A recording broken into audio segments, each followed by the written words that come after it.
Saudi Arabia. It's one of the largest countries in the Middle East and perhaps most influential.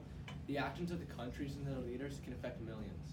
The crowned prince of Saudi Arabia, Mohammed bin Salman, has tried to make himself appear as a new progressive leader of Saudi Arabia.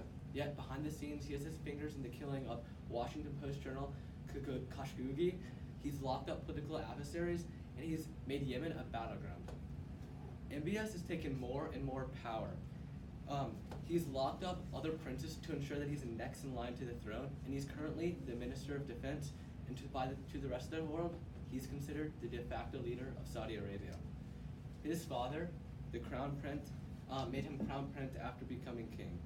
Although he's already taken most of the power, his father's frail health will soon mean that he will be king and have absolute power over the land.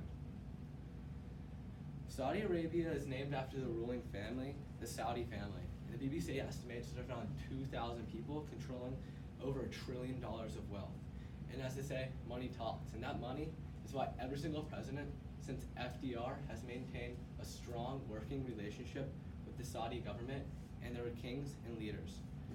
With weapons deals, oil, and billions of dollars at stake, the U.S. refuses to break ties with Saudi Arabia and end all dealings with them.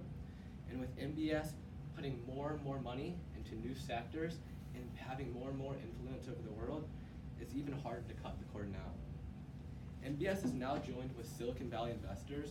Yes, a dictator, if you will, is investing in WAG, a dog coffee company, Uber, and DoorDash. The Saudis have over $11 billion in total U.S. startups, and this only further solidifies the ties between the U.S. and Saudi Arabia. This is one of the reasons why we still sell weapons even after the killing of Jamal Khashoggi. He was a reporter for the Washington Post and spoke out against the Saudi government and MBS. He was later killed inside the Saudi consulate in Istanbul by a government hit squad.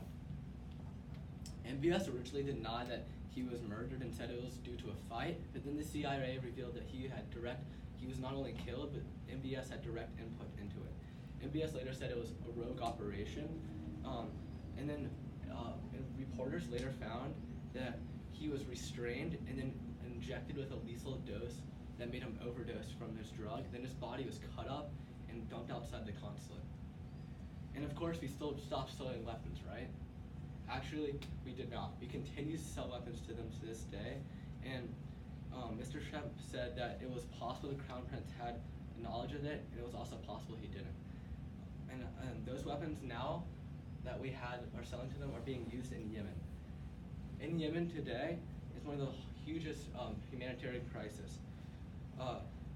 Saudi Arabia supports the Yemen government, and Iran is supporting the Houthi rebels. The clash of the countries has decimated the country. The war has been raging for 5 years, and over 20 million are in need of aid. Airstrikes have destroyed civilian targets, and the UN estimates that most of those airstrikes come from the Saudi government. And airstrikes have hit hospitals, houses, and mines have killed children and non-combatants that have nothing to do with the war. The war has caused a famine and has threatened millions, and over 70% of the population are food insecure even after food was provided. Another issue that MBS has placed himself to be a reformer in is women's rights. But yet, behind the scenes, he's locked up people. He's made up arbitrary arrest increases, trials, and convictions of peaceful activists across the country. Behind the scenes, he's undermining the entire women's rights movement. Luann al-Hawaful, she is a women's rights activist, and she was locked up, and she stated that she was tortured by the government inside the jail. Another huge power grab from MBS was in November 27th at the Ritz-Carlton. He locked up 2,200 princes, business leaders, and others. There's no charges. They were locked up in the Ritz-Carlton Hotel. He also locked up Alwin bin Talib, the wealthiest man in Saudi Arabia, and made him pay millions in ransom. He locked up his own family members and mother to ensure that he has absolute power. These kinds of actions are why they call him the father of the bullet. MBS has locked up people, seized absolute power in Saudi Arabia, yet the U.S. is still selling oil and buying and weapons to them.